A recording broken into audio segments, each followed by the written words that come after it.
오늘 레위기 4장 1절부터 12절까지 말씀으로 속죄한즉 사함을 받으리라 라는 제목으로 말씀을 증거하기 원합니다.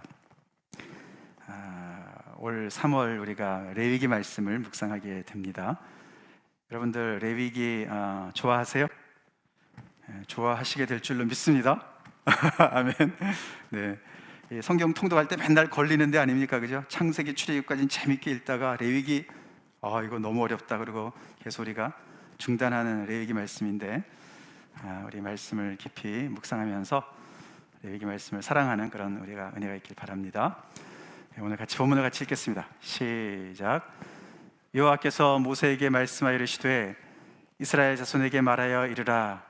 누구든지 여호와의 계명 중 하나라도 그릇 범하였으되 만일 기름 부음을 받은 제사장이 범죄하여 백성의 허물이 되었으면 그가 범한 죄로 말미암아 흠없는 수송아지 속죄 제물을 삼아 여호와께 드릴지니 그 수송아지를 회막문 여호와 앞으로 끌어다가 그 수송아지의 머리에 안수하고 그것을 여호와 앞에서 잡을 것이요 기름 부음을 받은 제사장은 그 수송아지의 피를 가지고 회막에 들어가서 그 제사장이 손가락에 그 피를 찍어 여호와 앞 곧 성소의 휘장 앞에 7번 뿌릴 것이며 제사장은 또 그 피를 여호와 앞 곧 회막 안 향단 뿔들에 바르고 그 수송아지 피의 전부를 회막 문 앞 번제단 밑에 쏟을 것이며 또 그 속죄 제물이 된 수송아지의 모든 기름을 떼어낼지니 곧 내장에 덮인 기름과 내장에 붙은 모든 기름과 두 콩팥과 그 위의 기름 곧 허리 쪽에 있는 것과 간에 덮인 꺼풀을 콩팥과 함께 떼어내되 화목제 제물의 소에게서 떼어남같이 할 것이요 제사장은 그것을 번제단 위에서 불사를 것이며 그 수송아지의 가죽과 그 모든 고기와 그것의 머리와 정강이와 내장과 똥 곧 그 송아지의 전체를 진영 바깥 재버리는 곳인 정결한 곳으로 가져다가 불로 나무 위에서 사르되 곧 재버리는 곳에서 불사를 지니라. 아멘. 레위기가 어렵죠? 어려운 이유가 오늘 여러분들이 다 이제 이렇게 맛을 보시라고 오늘 본문을 좀 길게 잡아서 자세하게 우리가 읽었습니다. 그냥 읽기도 참 어려운 그런 내용입니다. 사실 우리가 상상을 해보면 더 어렵죠, 그렇죠? 수송아지를 잡아서 이렇게 제사를 드리는 그 절차를 한번 상상해 보십시오. 굉장히 좀 이렇게 참 끔찍한 장면이고 또 요즘에는 이렇게 하지 않지 않습니까? 그렇죠? 그렇기 때문에 오래된 이야기고 여러 가지 이유로 우리가 레위기 말씀을 좀 멀리하게 되는데 아까 말씀드린 대로 이 말씀은 하나님께서 모세에게 주신 말씀입니다. 하나님께서 모세에게 주신 하나님의 말씀이에요. 그래서 우리 하나님의 백성들은 그 말씀을 또 잘 익히고 배워야 될 줄로 믿습니다. 우리 레위기로 다시 이렇게 구약으로 다시 이렇게 돌아왔는데 창세기부터 신명기까지를 모세 오경이라 그럽니다. 잘 아시지만 그 중에 이제 레위기가 중간에 들어가 있는데 우리가 시간적으로 따져보면은 창세기니까 그렇죠? 창조부터 시작해서 신명기는 언제까지입니까? 이스라엘 백성들이 가나안 땅에 들어가기 바로 직전까지 아닙니까? 그렇죠? 그래서 모세가 죽고서 이제 거의 끝나는 그런 내용입니다. 그래서 모세를 대략 한 1400년이나 1200년 정도로 잡습니다. BC. 그러니까 창세기가 창조를 언제 했을까? 우리가 문자적으로 해석하는 것과 아니면은 그것이 어떤 문자적인 게보다는 하나님의 어떤 기원을 얘기하는 거기 때문에 언제 창조했는지 잘 우리가 정확히 알 수는 없다. 여러 가지가 얘기가 있지만 우리가 줄 잡아서 몇천 년 이상은 충분히 되는 거예요, 그렇죠? 그 내용이 커버하는 내용이 그렇습니다. 그래서 모세 오경의 그 전체 내용은 몇천 년 되는 이야기인데, 근데 이상 되는 얘기죠. 그렇지만 그 중에서 그 모세 오경의 거의 절반의 내용이 이 시내산 아래서 11개월 동안에 일어나는 일들이에요. 그때 하나님께 받은 말씀들이 이 모세 오경의 거의 절반을 42%를 차지합니다. 시간과 비례해 볼 때 말이 안 돼요, 그렇죠? 몇천 년 되는 그 기간 동안에 11개월에 딱 집중해서 그때 일어난 일들이 요 안에, 그게 출애굽기 19장부터 민수기 10장까지 쫙 나오는 내용이 들어가 있거든요. 그게 그만큼 절반 정도를 차지하는 이유가 모세오경의 가장 핵심적인 내용이 거기에 있기 때문에 그렇습니다. 한번 떠올려 보세요. 어떤 핵심적인 내용이 있을까요? 그 사이에 시내산 아래서 있었던 일들. 첫 번째 떠오르는 것은 시내산의 언약이죠, 그렇죠?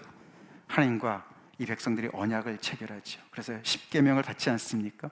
그 언약을 받는 내용이 들어가 있고, 그게 출애굽에 나오죠. 출애굽기에. 두 번째로 중요한 내용이 뭘까요?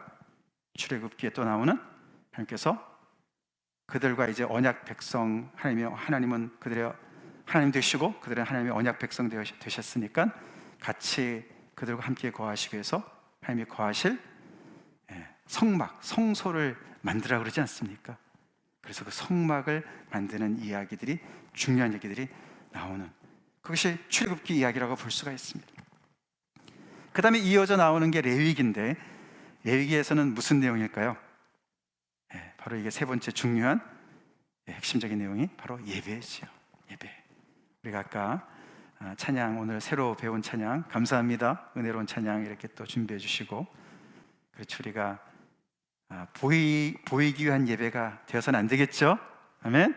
하나님이 정말 받으시는 그런 예배, 그런 예배, 그 예배가 어떤 것인가를 설명해 주는 내용이 바로 이 세 번째 레위기에 나오는데, 이 세 가지 일들이 그 시내산 아래서 11개월 동안에 벌어지는 중요한 세 가지 일 중에 하나인 것입니다. 결국 하나님께서 모세를 통해서 이스라엘 백성들이 애굽 땅에 종살이하던 그들에게 모세를 보내시고 그들을 불러내지 않으십니까? 그때 불러내실 때 모세야, 가서 바로한테 이렇게 말해. 하나님 그렇게 말씀하신 내용이 이루어지는 내용이죠. 내 백성을 보내라. 그러면 그들이 광야에서 내 앞에 절기를 지킬 것이니라. 하나님께서 바로한테 가서 이렇게 명령해라. 내 백성들을 보내게 하라. 그들이 광야에서 나를 예배할 것이다. 절기를 지킬 것이다. 그래서 그 불가능했던 그 일들이 하나님의 놀라운 역사를 통해서 그들의 목전에서 그대로 이루어졌습니다. 그래서 그들은 3개월 사이에 애굽에서 떠나서 그들은 지금 시내산에 당도했습니다. 물론 그 사이에 홍해도 가르고 하나님께서 역사하시고, 우리가 지난번에 시편을 살펴봤지만 그런 놀라운 하나님의 역사를 통해서 그들이 그 자리에 와 있습니다. 자, 그러니까 이제 거기 와서 하나님을 만날 수 있는 그런 성막도 만들고, 또 하나님 앞에 어떻게 예배를 드려야 되는지 그렇게 하나님께서 말씀해 주셔서 이 절기를 지킬 수 있도록 예배하는 백성으로 하나님께서 불러내신 일이 이제 이 시내산 아래서 그 11개월 안에 이렇게 진전이 막 되는 거예요. 그 전체적인 모습을 우리가 한 그림으로 이렇게 보여진다면은 이렇게 볼 수가 있어요. 잘 보이시나요? 네, 모형인데요. 이 이스라엘 백성들이 쫙 그 진영이 있는데 그 중에 중심에 하나님의 이 성막을 세워놓죠. 하나님께서 지시한 대로 규격도 그렇고 재료도 그렇고 그 모든 것을 다 그대로 만들어서 이렇게 그들의 중심에다가 이 성막을 이렇게 세워놓습니다. 그리고 성막 바로 옆에는 레위 지파들이 거기에 진을 치고 있었습니다. 그리고 그를 중심으로 해서 사방으로 11지파가 배열을, 하나님께서 알려주신 배열대로 이렇게 쫙 진을 치고 있는 상황이죠. 이들을 애굽에서 불러내시고 하나님의 백성 삼으시고 거룩한 하나님의 백성으로 구별하시고, 그리고 하나님은 그 지구상에서 가장 그런 거룩한 그 한 장소를 선택하시는 것이죠. 그게 바로 성막입니다. 그렇죠. 그래서 하나님의 임재를 약속하시고 거기서 백성들을 만날 그런 그 모든 지시를 하시는 게 바로 레위기 말씀이죠. 예배는 하나님과의 만남입니다. 아멘.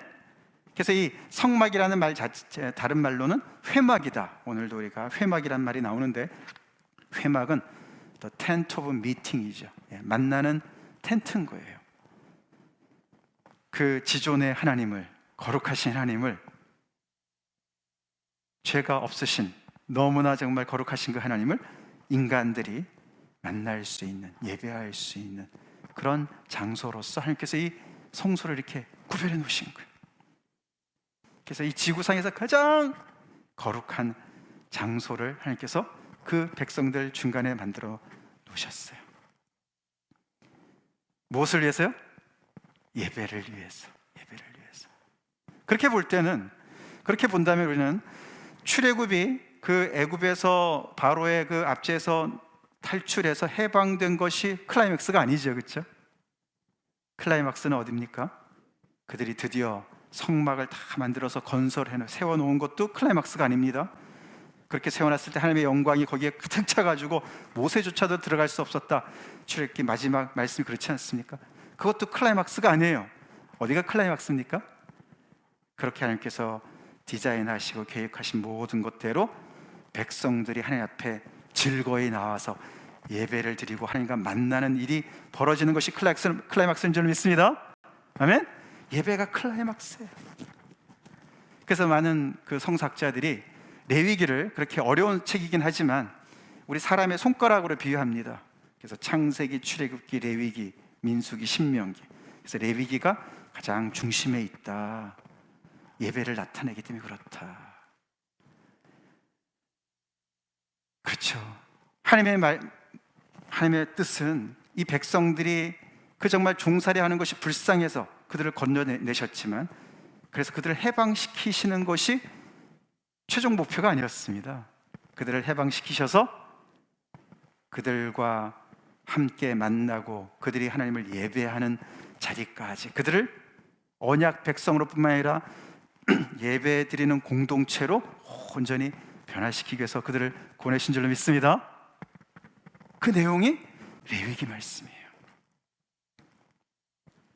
근데 우리가 오늘 이렇게 4장을 읽어봤지만, 지난주 우리가 한 주간 동안에 3월 1일부터 앞부분을 우리가 살펴봤는데요, 이 레위기의 앞에 부분이 5대 제사 이야기로 나오지 않습니까? 5개 큰 제사 내용이 나오죠. 그 제사가 번제, 소제, 화목제, 속죄제, 속건제, 이렇게 5개가 차례대로 설명이 나오죠.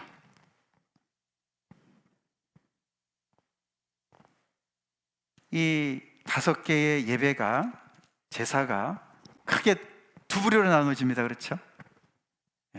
번제, 소제, 화목제랑 뒤에 속죄제, 속건제, 이렇게 두 부류가 나눠집니다. 어떻게 차이가 날까요? 앞에 3개는 백성들이 하나님 앞에 드리고 싶어서 드리는 거예요. 자원해서 드리는 거예요. 그래서 번제 같은 경우는 헌신과 하나님 앞에 자신을 드리는 그런 예배예요. 꼭 드려야 되는 건 아니에요. 안 드리면 안 되는 거 아니에요. 그냥 하나님께 너무너무 드리고 싶어서 드리는 거예요. 소제는 곡물의 제사죠. 그것도 하나님 앞에 헌물을 드리는 거예요. 하나님께 드리고 싶어서 드리는 거예요. 화목제도 마찬가지예요. 너무너무 기뻐서 감사할 제목이 있어서 서원했던 것이나 자원했던 모든 것들을 이루어서 하나님 앞에 드리는 그런 제사가 화목제였어요. 그래서 우리가 레위기 말씀 그러면 동물의 제사를 생각하고, 그러면 계속해서 우리는 속죄제를 먼저 생각할 수가 있지만, 속죄제는 4번째 나와요. 이것 굉장히 중요한 의미를 담고 있습니다. 하나님의 백성들은 늘 하나님의 말씀을 어기고 죄짓고 그러다가 살려주세요, 그거는 물론 그런 모습도 있지만 그거는 정상적인 모습이 아니고, 정상적인 모습은 뭐죠? 하나님의 무조건적인 은혜를 받은 사람으로서 하나님 앞에 그 은혜가 감사해서 자발적으로 나와서 자기의 기쁨과 감사를 드리는, 자원해서 드리는 예배가 먼저인 줄로 믿습니다. 아멘. 그래서 우리의 삶 속에 이런 번제와 소제와 화목제가 앞서 있어야 돼요. 앞서 있어야 돼요. 잘 나갈 때는 혼자서 그냥 살다가 힘들면 맨날 하나님 앞에 나오고, 물론 그것도 해야죠. 안 하면 안 돼요. 그렇지만 그것이 정상적인 모습은 아니라고요. 하나님께서 그렇게 말씀하셨습니다. 아멘. 늘 우리는 하나님으로 말미암아 이 모든 것이 다 하나님의 은혜구나. 그래서 이렇게 특별히 화목제 같은 경우는 영어로 웰빙이라 그래요. 웰빙. 내가 받은 은혜가 너무 감사해서 그 은혜를 하나님에게도 가져가고 그것으로 이웃과 같이 나누고, 그게 화목제거든요. 받은 은혜가 많으면 많을수록 하나님 앞에 더 감사한 예배를 드립시다. 자원한 예배를 드립시다. 그걸 가르쳐 주시는 거예요. 그래서 이 지구상에서 가장 거룩하게 하나님께서 구별해 놓으신 그 장소에 제물을 가지고 가서 그 하나님 아버지께서 말씀해 주신 그 절차대로 하나님을 만나는 것이 예배고, 그 내용이 바로 레위기에 자세하게 기록이 되어 있죠. 그러고 나서 네 번째, 이 죄 문제가 나오는 거죠. 우리 인간이 연약하니까 거룩하신 하나님 아버지 앞에 오늘 말씀처럼 4장 1장처럼 그죠? 1절처럼 누구든지 여호와의 계명 중 하나라도 그릇 범하게 되면, 범할 때가 있지요, 그렇죠? 범하지 말아야 되는데 범할 때가 있는 거죠. 그래서 그런 일이 생기게 되면, 죄가 있게 되면 그때는 속죄제나 속건제를 드리라 라고 말씀을 하시는 거예요. 왜 그럴까요? 죄가 하나님과 이 백성들의 관계를 막고 있기 때문에, 죽이기 때문에, 그들을 위험에 빠뜨리기 때문에, 개인뿐만 아니라 공동체 전체가 위험에 빠지게 하는 거기 때문에 죄 문제를 심각하게 다루라고 하나님께서 말씀하시는 부분이 바로 오늘 본문이 되겠습니다. 그 중에서 우리 오늘 속죄제를 살펴보겠습니다. 속건제는 이제 6장 부분에 나오죠. 5장 끝부분부터 나오는데요. 거기는 이제 배상이 따르는 어떤 그런 내용이 들어가는데, 오늘은 우리가 속죄제에 대해서만 살펴보겠습니다. 그래서 오늘 우리 설교 말씀에서 중요한 개념은, 단어는 죄라는 단어예요. 죄, sin, 죄. 제가 유신이잖아요, 유신. 제가 이게 우리 막 이제 중학교 때 이렇게 중학교 입학했을 때 영어를 처음 배웠거든요. 요즘에야 뭐 우리 뭐 유치원 들어가기도 전에 영어 막 배우고 그러지 않습니까? 근데 저 때는 그러지 않았어요. 뭐 그런 사람도 있었겠지만 전 시골 출신이라 중학교 처음 들어가니까 이제 영어라는 과목이 있었고, 그때 제 기억나요. 친구들이 한 70명, 한 반이 70명 정도 되지 않습니까? 근데 영어 선생님이 있었는데 여자분이셨는데 한 명씩 나와가지고 이름을 대라고, 그럼 영어 이름을 써주는 거예요. 그게 너무 신기했어요. 야, 이게 내가 영어로 내 이름이 이렇구나, 막 이렇게 처음 배웠던 그 순간이 생각나는데, 이 선생님이 아마 사람이 많으니까 생각을 별로 안 하고 지어준 거죠. 제가 유신이니까 제 이름을 Y-O-U, 유, 당신 이렇게 쓰고, 신은 S-I-N으로 쓴 거예요. S-I-N, sin. You sin. 너 죄 짓는다. 그것도 모르고 그냥 좋아했죠, 제 이름을. 한참 지나서 알았습니다. 신이라는 단어가 그래서 S-H-I-N으로 쓰는데, 그건 또 이게 정강이란 뜻이거든요. 정강이. 그래서 아주 정말 곤란합니다만, 여러분들도 본인의 그 이름을 쓰기가, 표기하기가 쉽지 않은 게 있을 텐데, 제가 제 이름 때문에 좀 이렇게 예화가 많이 있습니다. 일이 좀 있었어요. 그 생각하지 마시고, 이거는 죄라는 단어예요. 죄. 현대인들이 제일 싫어하는 단어입니다. 그렇지 않습니까? 죄라는 거를 인정하지도 않습니다. 그건 생각하기 나름이라고 생각합니다. 괜히 마음에 부담 같은 거 갖지 말라는 거죠. 만에 죄책감 같은 거 생각하지 말라는 거죠. 그래서 많은 요즘에 테라피스트들이요, 치료하는 사람이 임상 치료든 뭐 심리학 치료를 하든, 죄라는 것으로 이렇게 막 억압을 받는 사람들한테 그 죄의 개념을 없애버리려고 하는 사람들이 참 많이 있습니다. 그렇게 생각하지 말라. 잠깐만 다르게 생각하면 죄라고 꼭 눌리지 않아도 되는 건데 왜 그렇게 생각하냐. 그래서 이 죄라는 개념을 빼버리려고 하는 그런 시대에 우리가 살고 있어요. 죄라는 단어 듣고 좋아하는 사람 하나도 없죠. 근데 오늘 우리가 속죄제 이야기는, 죄는 Does sin matter? 죄가 과연 정말 문제가 있나 이거죠. 그게 정말 상관이 있는 것이냐. 죄라는 것이 우리 인생에 정말로 엄청나게 그런 우리를 정말 멸망시킬 수도 있는 그런 엄청난 존재인가? 그런 문제인가?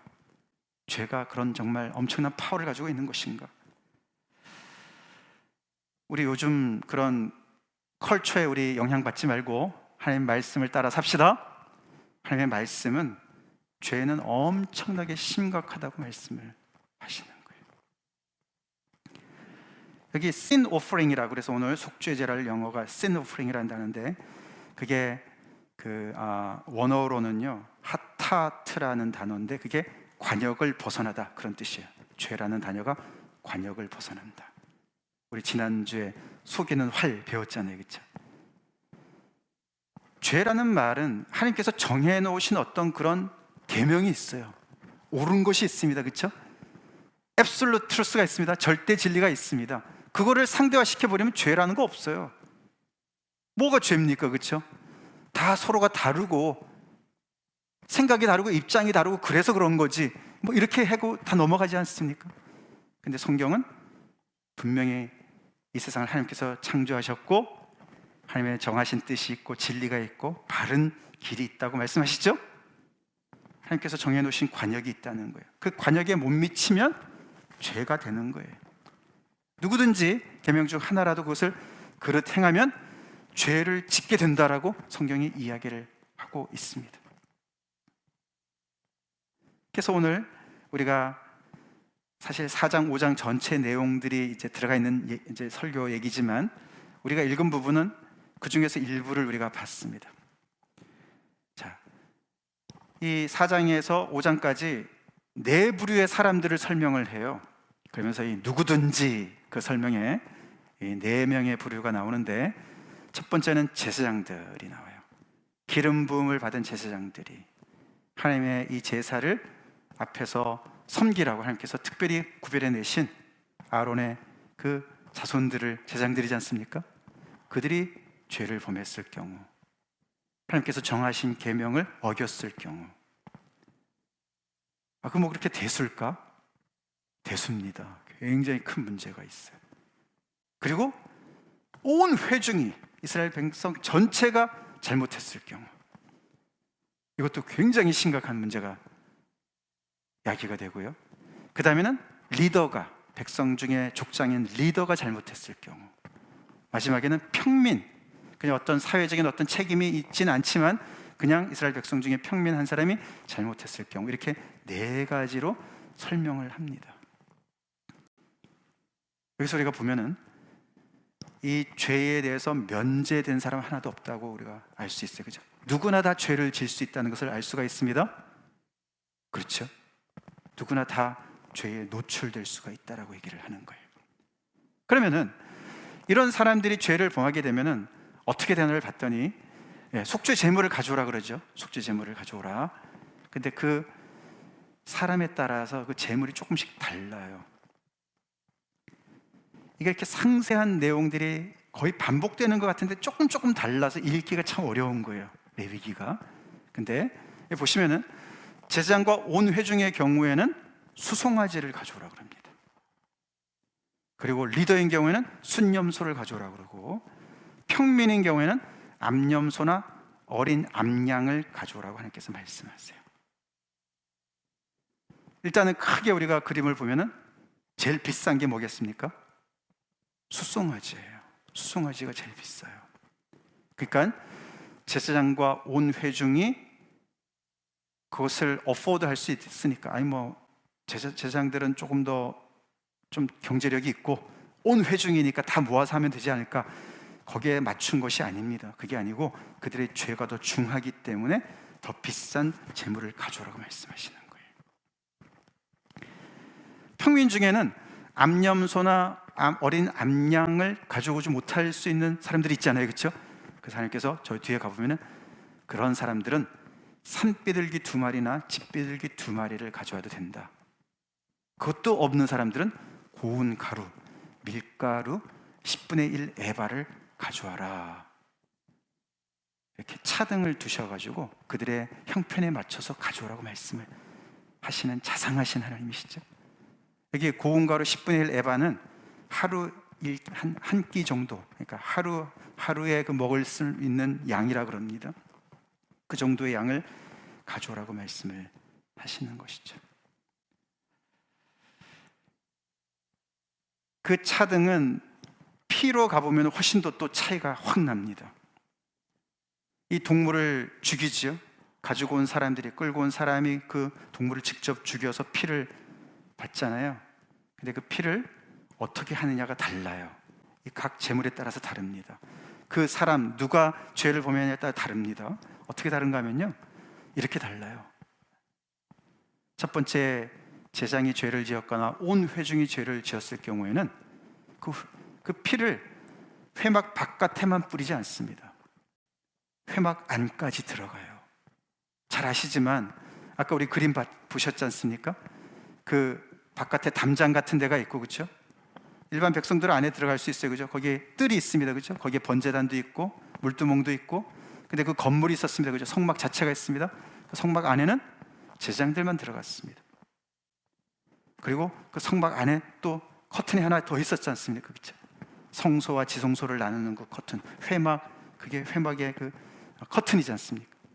근데 그 안에까지 들어가서 그 지성소와 성소를 나누는 그 회막에다가 어떻게 하랍니까? 여기 보시면은 거기에다가 그 피를 가지고 회막에 들어가서 제사장이 손가락에 그 피를 적셔서 찍어서 요 앞 성소의 휘장 앞에 7번 뿌리라고 얘기합니다.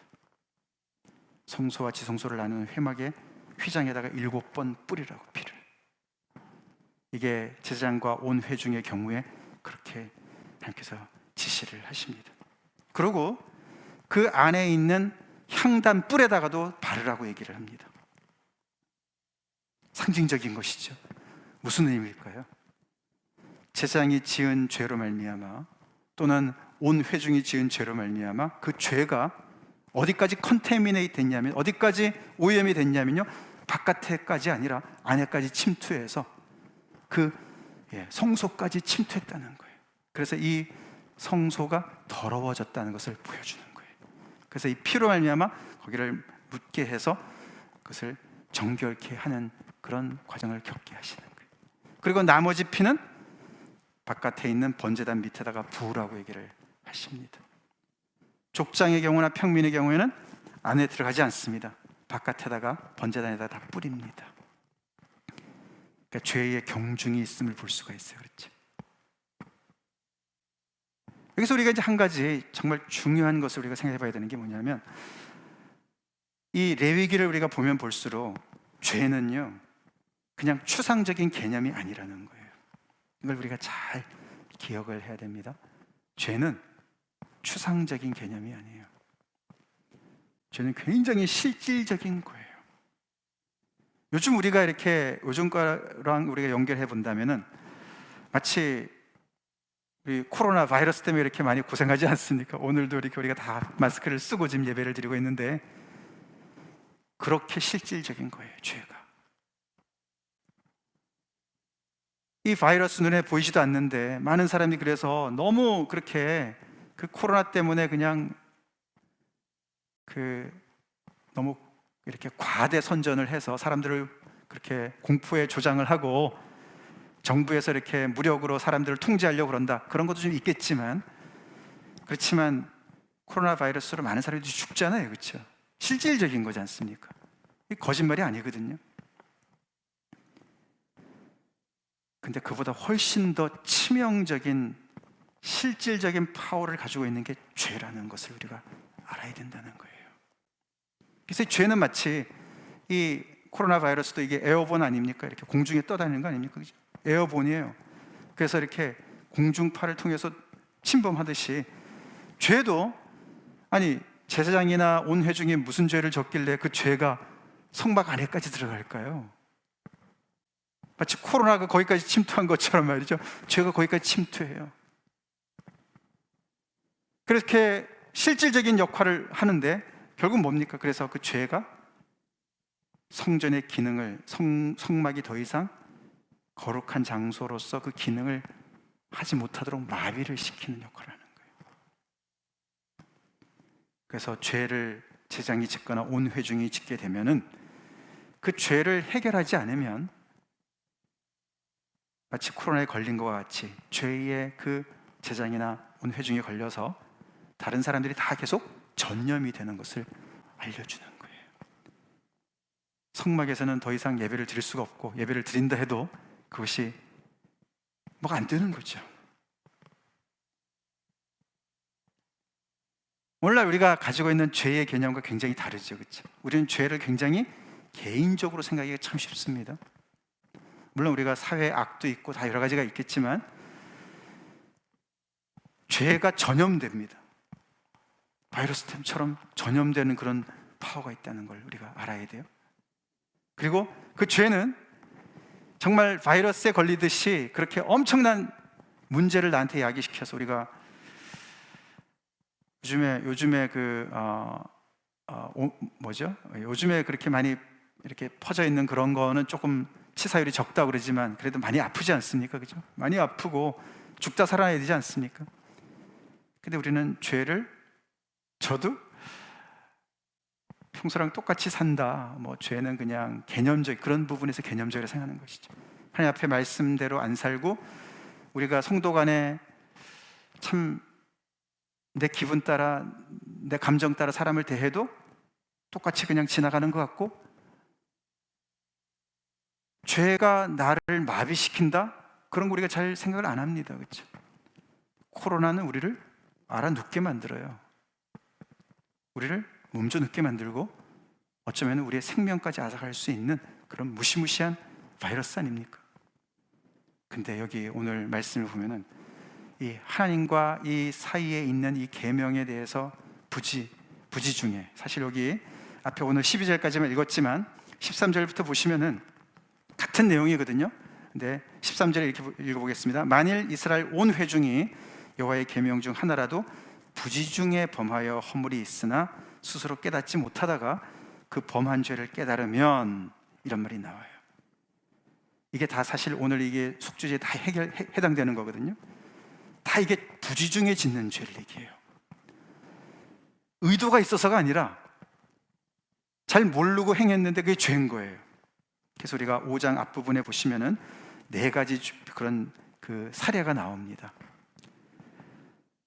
분명히 뭔가를 내가 목격을 했는데 그것을 증인을 안 서는 경우, 아니면은 사체를 만진 경우, 잘 모르고 만졌는데 그게 죽었어. 그러면 부정해지는 거거든요. 아니면 사람에게 있어서 부정한 그런 유출에 대해서 내가 이렇게 만졌거나 노출된 경우, 이런 부분들을 우리가 잘 모르고 거기에 이렇게 감염될 수가 있지 않습니까? 오염될 수 있지 않습니까? 그런 얘기들을 자세하게 합니다. 근데 그런 경우에 부지 중에 한 건데도 죄는 마치 우리가 부지 중에 코로나가 걸릴 수 있는 것처럼 죄에도 감염이, 오염이 될 수가 있다고 얘기를 하고, 그렇게 되면 죄의 영향 아래에서 내가 죄로 말미암아 정상적인 삶을 살지 못하고 지배를 받고 영적으로 아프고 그렇게 힘들게 살아갈 수가 있다라고 오늘 말씀이 밝히고 있는 것이죠. 그래서 우리 예수 믿는 사람들은 죄를 정말 무서워해야 되고 민감하게 깨어 있어야 됩니다. 깨어 있어야 됩니다.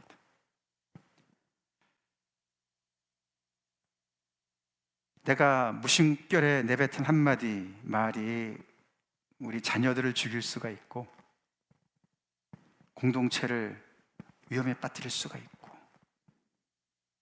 그것이 너무 우리가 무뎌져 가지고 그냥 그렇게 살아가는 것 같지만서도 그것이 하나님의 모든 것들을 다 이렇게 마비시키는, 우리의 삶을 마비시키는, 제대로 못 살게 하는 그런 영향력을 이 죄가 계속 발휘하고 있다는 것을 우리는 알아야 됩니다.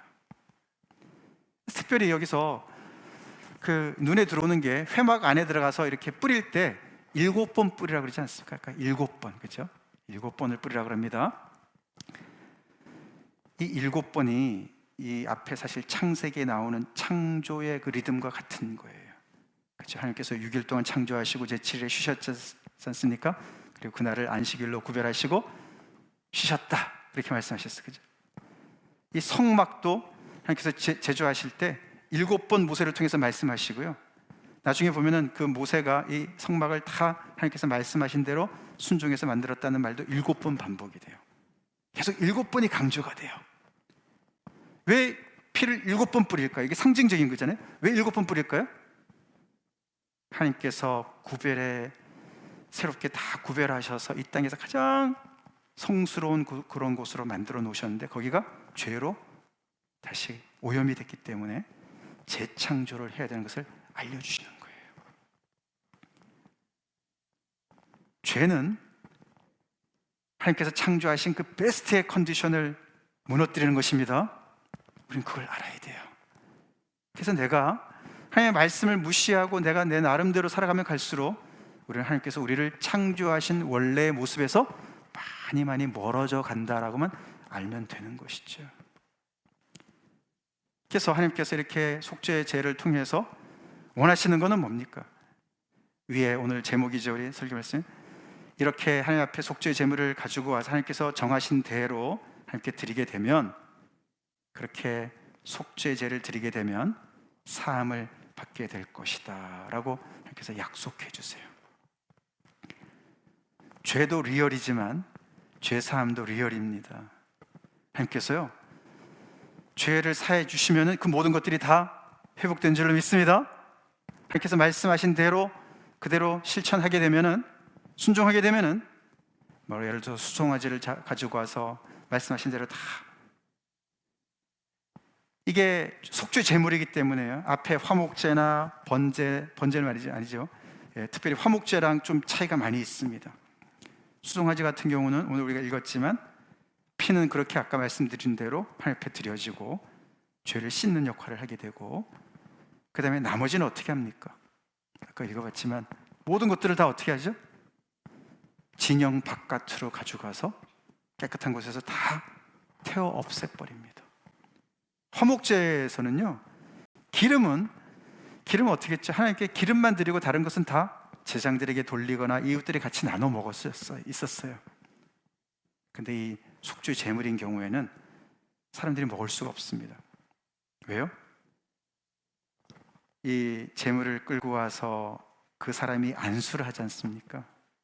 그래서 그 사람의 죄가 그 동물에게 전가가 되는 거예요. 그래서 그 죄가 그 동물이 다 지고 있기 때문에 그를 먹으면 안 되는 거죠. 거기서 하나님께서 그 안에 있는 모든 기름 다 떼내고 두 콩팥이랑 간 껍을 따로 해서 그것은 불로 태워서 하나님께 화제로 드리고, 나머지는 다 진영 바깥으로 가져가서 태워 없애라. 속죄의 제물이죠. 그렇게 함으로 인해서 이 속죄라는 이 단어가 이게 이렇게 덮다 이런 뜻이 있습니다. keeper, 덮다는 뜻이 있어요. 그러니까 그 제물, 그 동물이 대신 덮는 거죠. 피로 그 사람의 죄를 덮는 거예요. 대신 죽는 거예요. 그렇게 할 때 하나님께서 약속해 주신 것이죠. 너네가 죄사함을 받게 될 거야. 용서함을 받게 될 거야. 그렇게 되면 죄의 모든 결과가, 그 영향력이 다 그치고 새롭게 회복이 될 거야. 하나님과 막혔던 관계가 회복이 되고 이웃과 막혔던 관계가 회복이 될 거라고 얘기를 하시는 거예요. 우리는 하나님의 용서가 필요한 사람들입니다. 하나님의 용서가 필요해요. 여기 보시면은 사함을 받으리라. 사함은 받는 거예요. 사함은 우리 스스로가 창출해낼 수 있는 것이 아닙니다. 만들어낼 수가 있는 것이 아닙니다. 누구로부터 받습니까? 하나님으로부터 받습니다. 하나님만이 용서하실 수가 있으세요. 우리가 하나님을 무시하고 이래저래 많은 죄를 부지중에 짓는 것 때문에 그것이 나한테 어떤 영향을 미치는지를 잘 모르고 살아가죠. 그렇지만 이런 말씀 우리가 보면은, 야, 정말 내가 철저히 깨어서 죄를 미워하고 죄에 깨어서 하나님 앞에 회개하고 하나님 앞에 용서를 구해야 되겠구나, 그런 마음이 들지 않습니까? 내가 그래서 이렇게 짓눌려 사는구나, 내가 그래서 이렇게 정말 영적으로 병들어 있구나, 지금 너무너무 무기력하게 내가 살고 있구나, 그게 죄 때문이 아닌가, 이런 생각을 우리는 해보게 된다는 것이에요. 이 죄사함을 받는다는 것은 어떤 얘기인가 하면요, 이 창세기 얘기로 다시 넘어간다면요, 심히 좋았더라, 심히 좋았더라. 하나님으로부터 우리가 죄사함을 받고 온전히 죄로부터 자유케 되는 그 모습이 심히 좋은 모습인 줄로 믿습니다. 하나님께서 엿새 동안 창조하신 것을 보실 때 하나님께서 보시기에 너무 좋았다. Very good, very good. 재장으로 인해서 온 회중으로 인해서 더러워진 이 성소가 말씀하신 대로 그 절차를 따라서 하나님 앞에 속죄의 제사를 드린 다음에 하나님께서 그들을 용서하신 다음에 Very good again. 너네가 다시 범죄했지만 순종해서 이런 제사를 드려서 이 성소가 다시 다 깨끗하게 다시 되어졌다. 죄 지은 한 사람 한 사람이 이런 속죄 제물을 드림으로 말미암아 다 깨끗하게 되어졌다. 그럴 때 very good 라고 말씀해 주신다는 거예요. 나의 최상의 모습으로 회복되어지는 길은 죄사함을 받는 길입니다. 죄사함을 받는 길이에요. 우리는 죄를 정말 무서워해야 돼요. 공중에 떠다니는 코로나 바이러스와 같이 그렇게 우리는 무서워해야 돼요. 아까도 부지 중에 있다가 나중에 깨닫는다 그랬지 않습니까? 그 말은 누군가가 얘기를 해준다는 말이에요. 혼자는 모를 수도 있어요. 그래서 우리는 서로가 필요합니다. 그게 정말 믿음의 공동체 아닙니까? 우리 오늘날엔 너무 개인주의가 되어가지고 마치 가인처럼 말이죠. 하나님이 내 아우는 어디 있느냐? 가인이 뭐라고 대답했습니까? 내가 아우를 지키는 자입니까? 내가 브라더스 키퍼입니까? 그렇게 하나님 앞에 대들었어요. 걔는 걔 인생이고 내면 내 인생이죠. 아닙니다. 하나님은 우리를 그렇게 부르지 않으셨습니다. 우리는 형제 자매가 서로 브라더스 키퍼로, 시스터스 키퍼로 하나님께서 우리를 부르신 줄로 믿습니다. 그렇다고 맨날 누가 죄진다 그런 말이 아니죠. 서로를 그렇게 하나님 앞에 건강하게 살아갈 수 있도록 서로를 도와주는 것이 믿음의 공동체일 줄로 믿습니다. 여기도 보세요. 세상 한 사람이 죄를 졌는데 그것 때문에 여파가 대단합니다. 책임이 많을수록 그런 거예요. 더 심한 거예요. 그렇죠? 이 하나님의 기본 원리가 바뀌었을 것 같습니까? 신약이 시대이기 때문에 바뀌었을 것 같습니까? 물론 동물의 제사는 아니지만 하나님께서 죄를 보시는 것과 죄를 이렇게 심각하게 생각하시는 것은 동일한 줄로 믿습니다. 그래서 시간이 많이 갔는데요, 우리에게 유일한 사함을 주시는 보혈의 능력, 예수의 보혈의 능력 우리 믿죠? 아멘. 예, 우리 요한 1서 말씀을 한번 읽고 마치겠습니다. 같이 크게 읽겠습니다. 시작. 그가 빛 가운데 계신 것 같이 우리도 빛 가운데 행하면 우리가 서로 사귐이 있고 그 아들 예수의 피가 우리를 모든 죄에서 깨끗하게 하실 것이요 만일 우리가 죄가 없다고 말하면 스스로 속이고 또 진리가 우리 속에 있지 아니할 것이요 만일 우리가 우리 죄를 자백하면 그는 미쁘시고 의로우사 우리 죄를 사하시며 우리를 모든 불의에서 깨끗하게 하실 것이요. 아멘. 우리는 수송아지 가져갈 필요가 없습니다. 얼마나 감사해요. 그렇죠? 우리 하나님 앞에 나갈 때 예수의 피로 나갑시다 말씀하셨어요. 하나님의 아들 그 예수의 피가 우리를 모든 죄에서 깨끗하게 하신다. 이런 하나님의 놀라우신 은혜가 정결하게 하는 셈이 바로 우리 옆에 있는데 왜 우리는 예수의 피로 하나님 앞에 나가기를 꺼려하는가? 우리 죄사함 받읍시다. 죄사함을 그렇게 사모하지 않는 이유는 죄에 묻여서 그런 것이죠. 죄에 묻여져서 그런 것이죠. 그만큼 우리는 하나님과 상관없는 하나님의 원래 창조의 모습과 심히 좋으신 그 모습과 멀리 멀어진 상황에서 인생을 맨 땅에 헤딩하듯이 살고 있는 것이죠. 한 사람이 죄를 범해서 성소가 더럽혀집니다.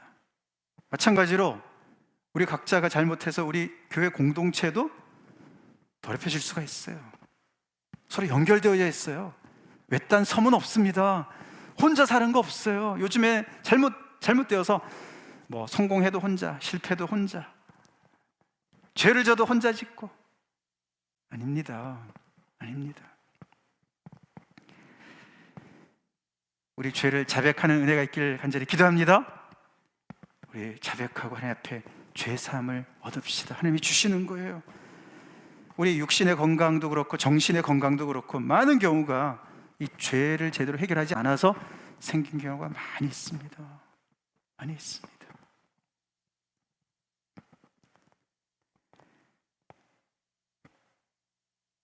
예수님의 보혈로 건강한 우리 한 사람 한 사람 되고 교회가 되길 간절히 우리 기도합시다. 다 같이 기도하시겠습니다.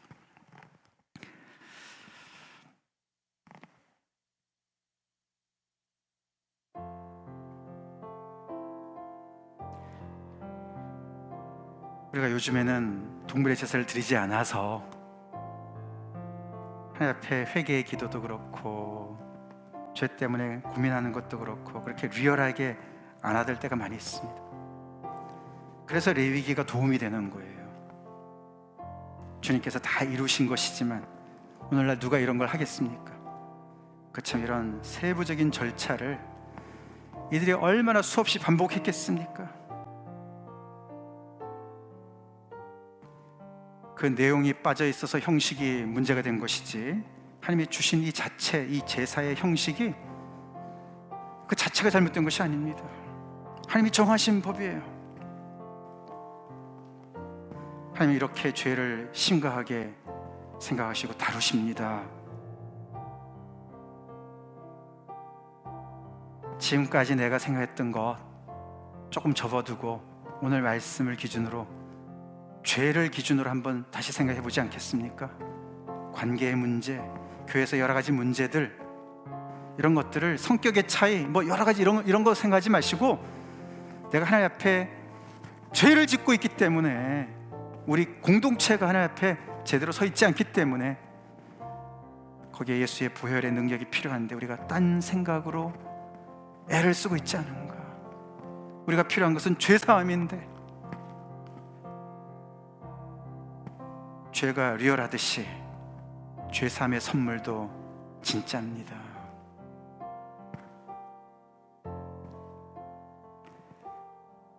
사순절 기간 우리가 우리의 죄를 위해서 당신의 생명을 내어주신 그 주님을 제대로 묵상하는 건 뭡니까? 그분이 생명 들여서 그 피로 우리를 구속하신 그것을 믿어드린 줄로 믿습니다. 그걸 믿는 게 진짜지요.